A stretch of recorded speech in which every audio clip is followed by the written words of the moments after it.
Hello दोस्तों, बेलिज्म academy YouTube channel में आपका फिर से बहुत बहुत स्वागत है। दोस्तों, आज के इस वीडियो में हम जीके के मोस्ट इंपॉर्टेंट क्वेश्चंस को सॉल्व करने वाले हैं, जो कि आपके यूपी टेट, सुपर टेट, साथ ही साथ आपके यूपी पीईटी एग्जाम के लिए मोस्ट इंपॉर्टेंट है। दोस्तों, इस वीडियो में मैंने सारे क्वेश्चन सेलेक्टेड लिए हैं जो कि आपके सिलेबस पर बेस्ड होंगे, साथ ही साथ आपके प्रीवियस ईयर क्वेश्चन पर बेस्ड होंगे। तो वीडियो को ध्यान से देखिएगा और वीडियो के लास्ट में मुझे जरूर बताएगा कि आज के इस वीडियो में आपके कितने क्वेश्चन सही हुए। तो बिना देरी करते हुए चलिए शुरू करते हैं सबसे पहले क्वेश्चन से। सबसे पहला क्वेश्चन है, जीभ का कौन सा भाग मीठेपन का अनुभव कराता है? ऑप्शन आपके सामने अग्रभाग, ऑप्शन बी पश्च भाग, ऑप्शन सी मध्य भाग या फिर ऑप्शन डी पार्श्व भाग। इसका सही आंसर हो जाएगा ऑप्शन ए अग्रभाग। दोस्तों, याद रखिएगा कि हमारी जो जीभ होती है, जीभ में जो साइड में होता है, साइड में जो टेस्ट का अनुभव होता है वो खट्टेपन का और नमकीन का अनुभव होता है। जो जीभ का आगे का भाग होता है इससे हमें मीठेपन का अनुभव होता है, और जो जीभ का पीछे का भाग होता है इससे हमें कड़वाहट का अनुभव होता है। और ध्यान रखिएगा कि जीभ के बीच वाले भाग से किसी भी स्वाद का अनुभव नहीं होता है। यहाँ पर आपसे पूछा गया है कि जीभ का कौन सा भाग मीठेपन का अनुभव कराता है, तो याद रखिएगा अग्रभाग कराता है। अगला क्वेश्चन, कहाँ काम करने वाले लोगों को ब्लैक हार्ट यानी कि ब्लैक लंग रोग हो जाता है? दोस्तों, याद रखिएगा कि जो ब्लैक हार्ट रोग है ये आलू में होता है, और यहाँ पे सही होना चाहिए ब्लैक लंग रोग हो जाता है। तो याद रखिएगा कि जो ब्लैक लंग रोग है ये कोयला उद्योग में काम करने वाले लोगों को हो जाता है। तो याद रखिएगा कि जो कोयला उद्योग में काम करते हैं उन लोगों को ब्लैक लंग रोग हो जाता है, और ब्लैक हार्ट रोग जो है वो आलू में हो जाता है। अगर आपसे पूछा जाता है कि सीमेंट उद्योग में काम करने वाले लोगों को कौन सा रोग हो जाता है, तो याद रखिएगा कि श्वेत फुफ्फुस रोग हो जाता है। अगला क्वेश्चन, एक वयस्क व्यक्ति में हृदय का भार लगभग कितना होता है? ऑप्शन आपके सामने 300 ग्राम, ऑप्शन बी 500 ग्राम, ऑप्शन सी 100 ग्राम या फिर ऑप्शन डी 350 ग्राम। इसका सही आंसर हो जाएगा ऑप्शन ए 300 ग्राम। दोस्तों, याद रखिएगा कि मनुष्य का हृदय यानी कि जो हार्ट होता है उसका भार लगभग 250 से 300 ग्राम तक होता है। अगर आपसे पूछा जाता है कि मानव मस्तिष्क का भार कितना होता है, तो याद रखिएगा 1350 ग्राम होता है। अगला क्वेश्चन, किस जीव के रक्त का रंग नीला होता है? ऑप्शन आपके सामने कछुआ, ऑप्शन बी तिलचट्टा, ऑप्शन सी केंचुआ या फिर ऑप्शन डी ऑक्टोपस। इसका सही आंसर हो जाएगा ऑप्शन डी ऑक्टोपस। दोस्तों, याद रखिएगा कि ऑक्टोपस के रक्त का रंग नीला होता है। अगर आपसे पूछा जाता है कि किस जीव के रक्त का रंग सफ़ेद होता है, तो याद रखिएगा तिलचट्टे का जो रक्त होता है उसका रंग सफ़ेद होता है। अगला क्वेश्चन, अफ्रीका की सबसे बड़ी झील कौन सी है? ऑप्शन आपके सामने है बैकाल झील, ऑप्शन बी टीटीकाका झील, ऑप्शन सी सुपीरियर झील या फिर ऑप्शन डी विक्टोरिया झील। इसका सही आंसर हो जाएगा ऑप्शन डी विक्टोरिया झील। दोस्तों, याद रखिएगा कि जो विक्टोरिया झील है ये अफ्रीका की सबसे बड़ी झील है। अगर आपसे पूछा जाता है कि विश्व की सबसे पुरानी झील कौन सी है, तो याद रखिएगा बैकाल झील है। अगर आपसे पूछा जाता है कि विश्व की सबसे ऊंची झील कौन सी है, तो टीटीकाका झील है। और अगर आपसे पूछा जाता है कि विश्व की सबसे मीठे पानी वाली झील कौन सी है, तो याद रखिएगा सुपीरियर झील है, और ये उत्तरी अमेरिका में है। अगला क्वेश्चन, केंद्रीय चावल अनुसंधान संस्थान कहाँ स्थित है? ऑप्शन आपके सामने Trichy, option B Singrauli, option C Cuttack या फिर ऑप्शन डी आंध्र प्रदेश। इसका सही आंसर हो जाएगा ऑप्शन सी कटक।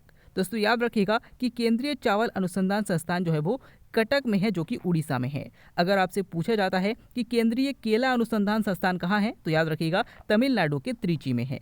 अगला क्वेश्चन, नीले हरे शैवालों को अन्य किस नाम से भी जाना जाता है? ऑप्शन आपके सामने पेरिकाई, option B bryophyta, option C न्यूट्रोकाई या फिर ऑप्शन डी साइनोबैक्टीरिया।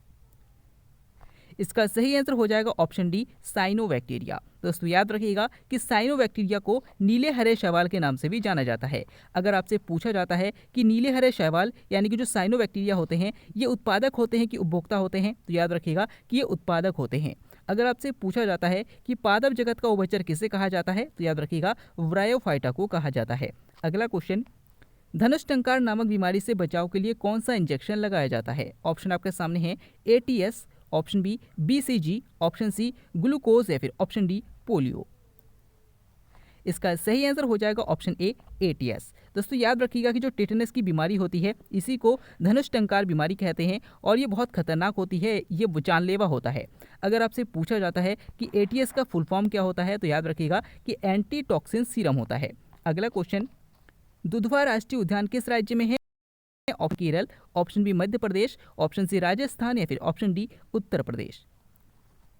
इसका सही आंसर हो जाएगा ऑप्शन डी उत्तर प्रदेश। दोस्तों, याद रखिएगा कि जो दुधवा राष्ट्रीय उद्यान है ये उत्तर प्रदेश में स्थित है।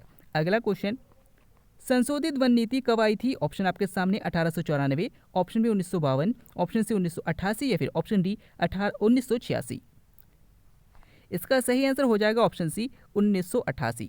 दोस्तों अगर आपसे पूछा जाता है कि अंग्रेजों द्वारा पहली बार वन नीति कब लाई गई थी, तो 1894 में लाई गई थी। अगर आपसे पूछा जाता है कि स्वतंत्र भारत की पहली वन नीति कब आई थी, तो 1952 में आई थी। और अगर आपसे पूछा जाता है कि संशोधित वन नीति कब आई थी, तो याद रखिएगा 1988 में आई थी।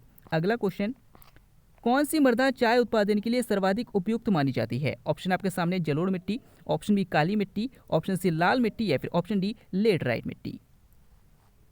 इसका सही आंसर हो जाएगा ऑप्शन डी लेटराइट मिट्टी। दोस्तों याद रखिएगा कि जो लेटराइट मिट्टी होती है इसमें चाय की खेती बहुत अच्छी होती है। अगर आपसे पूछा जाता है कि मिट्टी को उपजाऊ बनाने के लिए उसमें क्या मिलाया जाता है, तो याद रखिएगा चूना मिलाया जाता है, जैसे कि लाल मिट्टी में। अगर आपसे पूछा जाता है कि किस मिट्टी को रेगुड़ मिट्टी कहा जाता है, तो याद रखिएगा काली मिट्टी को कहा जाता है। अगला क्वेश्चन, यूरोप का रोगी किस देश को कहा जाता है? ऑप्शन आपके सामने Turkey, option B Myanmar, option C Thailand या फिर ऑप्शन डी सिंगापुर। इसका सही आंसर हो जाएगा ऑप्शन ए तुर्की। दोस्तों याद रखिएगा जो तुर्की देश है इसको यूरोप का रोगी कहा जाता है। अगर आपसे पूछा जाता है कि पैगोडा का देश किसे कहा जाता है, तो म्यांमार को कहा जाता है। अगर आपसे पूछा जाता है कि सफ़ेद हाथियों का देश किसे कहा जाता है, तो थाईलैंड को कहा जाता है। और अगर आपसे पूछा जाता है कि पूरब का मोती किस देश को कहा जाता है, तो याद रखिएगा सिंगापुर को कहा जाता है। अगला क्वेश्चन, मरुस्थलीय पौधों की जड़ें किसकी पूर्ति करने के लिए अधिक दूर तक जाती है? ऑप्शन आपके सामने आयरन, ऑप्शन बी जल, ऑप्शन सी उत्सर्जन या फिर ऑप्शन डी प्रकाश। इसका सही आंसर हो जाएगा ऑप्शन बी जल। दोस्तों जो मरुस्थल होते हैं, मरुस्थल में बहुत अधिक गर्मी होती है, जिस कारण वहाँ पर पानी की कमी होती है और इसीलिए यहाँ के जो पौधे होते हैं वो अपनी पानी की पूर्ति करने के लिए अपनी जड़ों को बहुत दूर तक फैलाते हैं। तो याद रखिएगा यही आपसे पूछा गया है। अगला क्वेश्चन, ग्रीनलैंड की खोज किसने की थी? ऑप्शन आपके सामने Amundsen, option B Kepler, option C Copernicus या फिर ऑप्शन डी रॉबर्ट पीरी। इसका सही आंसर हो जाएगा ऑप्शन डी रॉबर्ट पेरी। दोस्तों याद रखिएगा कि रॉबर्ट पेरी ने ही ग्रीनलैंड की भी खोज की थी और रॉबर्ट पेरी ने ही उत्तरी ध्रुव की भी खोज की थी। अगर आपसे पूछा जाता है कि दक्षिणी ध्रुव की खोज किसने की थी, तो याद रखिएगा एमंडसन ने की थी। अगर आपसे पूछा जाता है कि ग्रह की गति के नियम किसने दिए थे, तो याद रखिएगा केपलर ने दिए थे। और अगर आपसे पूछा जाता है कि सौरमंडल की खोज किसने की थी, तो कॉपरनिकस ने की थी।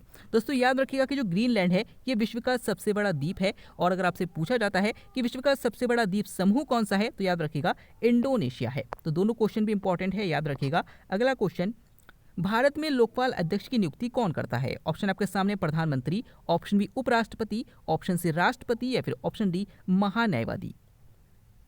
इसका सही आंसर हो जाएगा ऑप्शन सी राष्ट्रपति।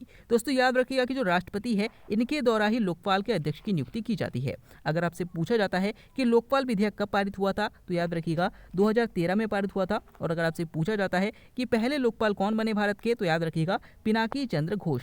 अगला क्वेश्चन, नवजात शिशु का हृदय 1 मिनट में कितनी बार धड़कता है? ऑप्शन आपके सामने 62 बार, ऑप्शन बी 72 बार, ऑप्शन सी 160 बार या फिर ऑप्शन डी 100 बार।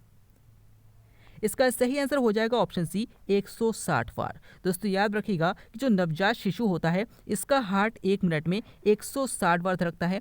जब बालक 1 साल का हो जाता है तो उसका हार्ट लगभग 100 बार धड़कता है और जब एक वयस्क इंसान बन जाता है तो लगभग 72 बार धड़कता है। तो ये क्वेश्चन भी इंपॉर्टेंट है, याद रखिएगा। अगला क्वेश्चन, रेशम कीट पालन क्या कहलाता है? ऑप्शन आपके सामने serology, option B ornithology, option C sericulture या फिर ऑप्शन डी एंथोलॉजी। इसका सही आंसर हो जाएगा ऑप्शन सी सेरीकल्चर। दोस्तों याद रखिएगा कि रेशम कीट पालन सेरीकल्चर कहलाता है और जो छिपकली का अध्ययन है उसे हम सेरोलॉजी कहते हैं। अगर आपसे पूछा जाता है कि पक्षियों का अध्ययन क्या कहलाता है, तो अर्निथोलॉजी कहलाता है और जो फूलों का अध्ययन है उसे हम एंथोलॉजी कहते हैं। नेक्स्ट क्वेश्चन है, किस भारी धातु की विषाक्तता सिरोसिस रोग पैदा करती है? ऑप्शन आपके सामने copper, option B nitrate, option C पारा या फिर ऑप्शन डी आर्सेनिक। इसका सही आंसर हो जाएगा ऑप्शन ए कॉपर। दोस्तों याद रखिएगा कि कॉपर की अधिकता हमारी बॉडी में होने पर सिरोसिस रोग उत्पन्न हो जाता है। अगर आपसे पूछा जाता है कि मिनीमता रोग किसकी वजह से होता है, तो पारे की वजह से होता है। अगर आपसे पूछा जाता है कि ब्लू बेबी सिंड्रोम रोग किसकी वजह से हो जाता है, तो नाइट्रेट की वजह से हो जाता है। और अगर आपसे पूछा जाता है कि ब्लैक फुट सिंड्रोम रोग किसकी वजह से होता है, तो याद रखिएगा आर्सेनिक की वजह से होता है। अगला क्वेश्चन, पालक के पत्तों में सबसे अधिक किसकी मात्रा होती है? ऑप्शन आपके सामने potassium, option B iron, option C sodium या फिर ऑप्शन डी सल्फर।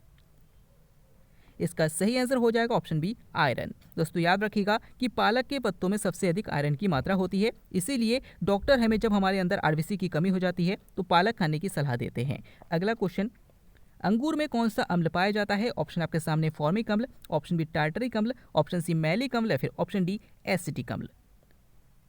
इसका सही आंसर हो जाएगा ऑप्शन बी टार्टरिक अम्ल। दोस्तों याद रखिएगा कि इमली और अंगूर में टार्टरिक अम्ल पाया जाता है, सेब में मैलिक अम्ल पाया जाता है, चींटियों के डंक में फॉर्मिक अम्ल पाया जाता है और जो सिरका होता है उसमें एसिटिक अम्ल पाया जाता है। अगला क्वेश्चन, किस नदी को केरल की जीवन रेखा कहा जाता है? ऑप्शन आपके सामने है कावेरी नदी, ऑप्शन बी कृष्णा नदी, ऑप्शन सी पेरियार नदी या फिर ऑप्शन डी गोदावरी नदी। दोस्तों इस क्वेश्चन का आंसर आपको हमें कमेंट के द्वारा बताना है। इस क्वेश्चन को मैंने कल की वीडियो में करा दिया था, तो अगर आपने कल का वीडियो ध्यान से देखा होगा और समझा होगा तो आप इसका आंसर जरूर कर पाएंगे। आज का वीडियो आपको कैसा लगा, साथ ही साथ आज के वीडियो में आपके कितने क्वेश्चन सही हुए, कमेंट करके जरूर बताइएगा। अगर आप फेसबुक पेज और टेलीग्राम ग्रुप को ज्वाइन करना चाहते हैं तो डिस्क्रिप्शन में लिंक दिया गया है, वहाँ से आप ज्वाइन कर सकते हैं। हम फिर से लौटेंगे एक नया इंटरेस्टिंग वीडियो लेकर, तब तक के लिए देखते रहिए, सीखते रहिए।